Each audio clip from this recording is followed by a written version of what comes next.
पर बात ये नहीं है कि मैं क्या बनूंगा, बात ये है कि मैं क्या करूंगा। जोहरान ममदानी की ये जीत कई मायनों में ऐतिहासिक है। वह 1892 के बाद से न्यूयॉर्क के सबसे युवा मेयर हैं, साथ ही शहर के पहले मुसलमान और भारतीय मूल के भी।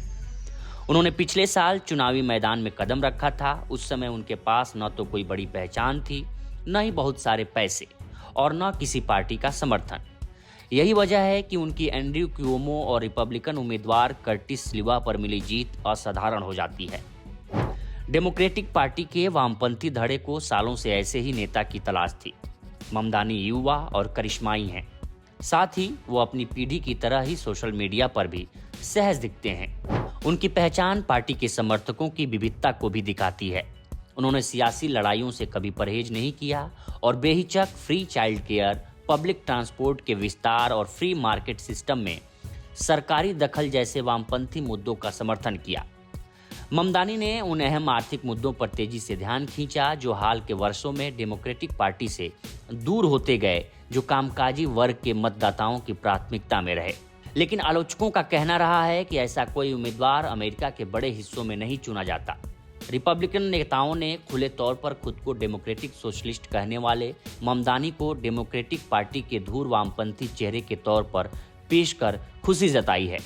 इसके बावजूद 4 नवंबर को न्यूयॉर्क सिटी में वह विजेता बने। कुओमो को हराकर ममदानी ने उस जमी जमाई डेमोक्रेटिक व्यवस्था को परास्त किया है जिसे कई वामपंथी अपनी पार्टी और देश की हकीकत से पूरी तरह कटा हुआ मानते आए हैं। इसी वजह से ममदानी के चुनावी अभियान ने मीडिया का भी बहुत ध्यान खींचा। इसका ये भी मतलब है कि अब एक मेयर के तौर पर उनकी सफलताएं और असफलताएं भी उतनी ही बारीकी से परखी जाएंगी। 12 साल पहले डेमोक्रेटिक बिल डी ब्लासियो ने न्यूयॉर्क सिटी की आर्थिक और सामाजिक गैर बराबरियों को दूर करने के एजेंडे पर मेयर चुनाव जीता था। ममदानी की तरह अमेरिका के वामपंथियों को उनसे भी उम्मीद थी कि उनका कार्यकाल देश में लिबरल गवर्नेंस का उदाहरण बनेगा। हालांकि 8 साल बाद भी डी ब्लासियो ने अपना कार्यकाल भारी निराशा के बीच खत्म किया था, क्योंकि उन्हें नई नीतियां लागू करने में मेयर पद की शक्तियों की सीमाओं से जूझना पड़ा था। ऐसे में अब ममदानी को भी इन्हीं सीमाओं और इन्हीं उम्मीदों का सामना करना होगा। न्यूयॉर्क की गवर्नर और साथी डेमोक्रेट राजनेता कैथी होकुल पहले ही कह चुकी हैं कि वो ममदानी के एजेंडे को पूरा करने के लिए टैक्स बढ़ाने के खिलाफ हैं, और अगर वो पर्याप्त फंड जुटा भी लेते हैं तब भी ममदानी इनको अपनी मर्जी से खर्च नहीं कर पाएंगे। ममदानी ने अपने चुनावी अभियान के दौरान मैनहट्टन और न्यूयॉर्क सिटी में रहने वाले बड़े कारपोरेट और कारोबारियों की कड़ी आलोचना की थी। अब प्रभावी रूप से प्रशासन चलाने के लिए उन्हें इन्हीं के हितों का ध्यान रखते हुए उनके साथ शांति स्थापित करनी होगी। ममदानी इस प्रक्रिया को हाल के दिनों में शुरू भी कर चुके हैं। उन्होंने गाजा में इजराइल के तौर तरीकों की आलोचना की है और न्यूयॉर्क सिटी में कदम रखने पर प्रधानमंत्री बेंजामिन नेतन्याहू को एक युद्ध अपराधी के रूप में गिरफ्तार करने का इरादा जाहिर किया है। इस कार्यकाल में कभी ना कभी उनके इस प्रण की परीक्षा जरूर होगी। हालांकि ये सब भविष्य की सीमाएं हैं।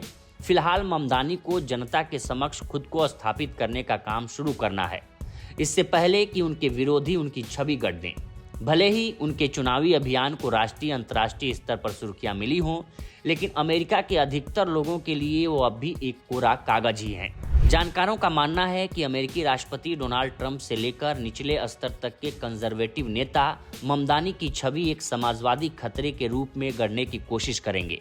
वो ममदानी को एक ऐसे नेता के रूप में पेश करेंगे जिसकी नीतियां और प्राथमिकताएं अमेरिका के सबसे बड़े शहर को बर्बादी की तरफ ले जाएंगी। और अगर इन्हें देश ने पूरी तरह स्वीकार कर लिया तो ये एक बड़ा खतरा होगा। अगर ममदानी थोड़े भी लड़खड़ाए या फिर आर्थिक सूचकांकों और अपराध के आंकड़े कुछ नकारात्मक हुए तो विरोधी इसे बढ़ा चढ़ाकर पेश करेंगे।